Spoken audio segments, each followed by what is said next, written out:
പഹൽഗാം ഭീകരാക്രമണത്തിന് ശേഷം ഇന്ത്യയും പാകിസ്ഥാനും ഉടലെടുത്ത സംഘർഷാവസ്ഥ ഏറെക്കുറെ അവസാനിച്ചിരിക്കുകയാണ്. എന്നാൽ പാകിസ്ഥാൻ അവരുടെ ജനങ്ങളെ വിശ്വസിക്കാൻ പറയുന്നത് അവർ മേൽക്കൈ നേടിയെന്നും വിജയിച്ചുവെന്നുമാണ്. പണ്ട് ആ രാജ്യത്തിലെ ഭരണാധികാരികൾക്ക് കള്ളം പറഞ്ഞാണ് ശീലമെന്ന് എല്ലാവർക്കും അറിയാം. എന്നാൽ ലോകരാജ്യങ്ങൾക്ക് സത്യമറിയാം എന്നതാണ് യഥാർത്ഥ സത്യം. പാകിസ്ഥാനെ അനുകൂലിക്കുന്ന ഒന്നോ രണ്ടോ രാജ്യങ്ങളിലെ മാധ്യമങ്ങളെ ഒഴിച്ചു നിർത്തിയാൽ ലോകരാജ്യങ്ങൾക്ക് മുഴുവൻ സത്യം മനസ്സിലായിട്ടുണ്ട്. അതിൽ പ്രമുഖ മാധ്യമമാണ് ന്യൂയോർക്ക് ടൈംസ്. ന്യൂയോർക്ക് ടൈംസ് വ്യക്തമായി പറയുന്നു, ഇന്ത്യ പാകിസ്ഥാൻ സംഘർഷത്തിൽ ഇന്ത്യ വ്യക്തമായ മേൽക്കൈയാണ് നേടിയതെന്ന്. കാരണം അവർക്ക് വ്യക്തമായി ഉപഗ്രഹ ചിത്രങ്ങൾ വെച്ച് അത് സ്ഥാപിക്കാൻ കഴിയുന്നുണ്ട്, ലോകത്തെ വിശ്വസിപ്പിക്കാൻ സാധിച്ചിട്ടുണ്ട് എന്നതാണ് സത്യം. 4 ദിവസത്തോളം നീണ്ടുനിന്ന ഏറ്റുമുട്ടലിൻ്റെ ഉപഗ്രഹ ചിത്രങ്ങൾ പങ്കുവച്ചാണ് ന്യൂയോർക്ക് ടൈംസിൻ്റെ ആ റിപ്പോർട്ട്. പാകിസ്ഥാന്റെ വ്യോമത്താവളങ്ങളും വ്യോമസേനയ്ക്കും വളരെയധികം ഡാമേജുകൾ സംഭവിച്ചിട്ടുണ്ട് എന്ന് ന്യൂയോർക്ക് ടൈംസ് പറയുന്നു. ഇന്ത്യക്ക് അതുകൊണ്ട് തന്നെ വ്യക്തമായ മുൻതൂക്കം ലഭിച്ചതായി അവർ വ്യക്തമാക്കുന്നു. ഇന്ത്യ തന്ത്രപ്രധാനമായ മേഖലകളിലാണ് ആക്രമണം നടത്തിയതെന്നും വളരെ കൃത്യമായ ആക്രമണങ്ങളായിരുന്നുവെന്നും ന്യൂയോർക്ക് ടൈംസ് റിപ്പോർട്ട് ചെയ്യുന്നു.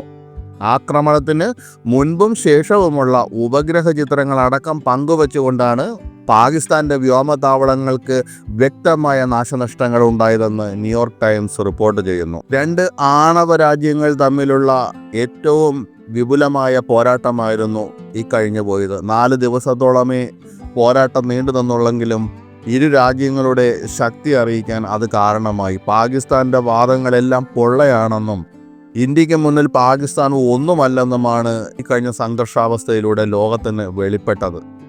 2 രാജ്യങ്ങളും ഡ്രോണുകളും മിസൈലുകളും ഉപയോഗിച്ച് വ്യോമ പ്രതിരോധം പരീക്ഷിക്കുകയും സൈനിക കേന്ദ്രങ്ങളെ ആക്രമിക്കാൻ ചെയ്തപ്പോൾ അങ്ങോട്ടും ഇങ്ങോട്ടും നാശനഷ്ടങ്ങൾ വരുത്തിയതായി ഇരു രാജ്യങ്ങളും അവകാശപ്പെട്ടു. എന്നാൽ ഇന്ത്യയുടേത് വെറും അവകാശവാദമായിരുന്നില്ല, അത് സത്യമായിരുന്നു. ഏറ്റവും അധികം ആ നാശനഷ്ടങ്ങൾ സംഭവിച്ചത് പാകിസ്ഥാനാണെന്ന് ന്യൂയോർക്ക് ടൈംസ് അക്കമിട്ട് തെളിവുകൾ സഹിതം നിരത്തുകയാണ്. ഹൈടെക് യുദ്ധത്തിൻ്റെ പുതിയ യുഗത്തിൽ ഇരുവശത്തുമുള്ള ആക്രമണങ്ങൾ ഇമേജറി പരിശോധിച്ചുറപ്പിച്ചതനുസരിച്ച് ഇന്ത്യയുടെ ആക്രമണം കൃത്യമായി ലക്ഷ്യം വെച്ചുള്ളതായിരുന്നു എന്നാണ് അവരുടെ റിപ്പോർട്ട് പറയുന്നത്. പാകിസ്ഥാന്റെ സൈനിക താവളങ്ങളും സൗകര്യങ്ങളും വ്യോമത്താവളങ്ങളുമൊക്കെ ലക്ഷ്യമിടുന്നതിലാണ് ഇന്ത്യക്ക് വ്യക്തമായ മുൻതൂക്കം ലഭിച്ചതെന്നാണ് പറയുന്നത്.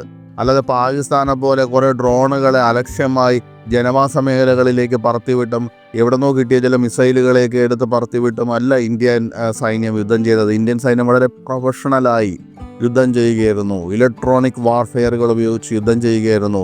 കൃത്യതയുള്ള ആക്രമണങ്ങളായിരുന്നു. പാകിസ്ഥാന്റെ തുറമുഖ നഗരമായ കറാച്ചിയിൽ നിന്ന് 100 മൈൽ താഴെ മാത്രം അകലെ സ്ഥിതി ചെയ്യുന്ന ബൊളാരി വ്യോമത്താവളത്തിലടക്കം ഇന്ത്യയുടെ ആക്രമണം കൃത്യമായി ലക്ഷ്യം കണ്ടിട്ടുണ്ട്.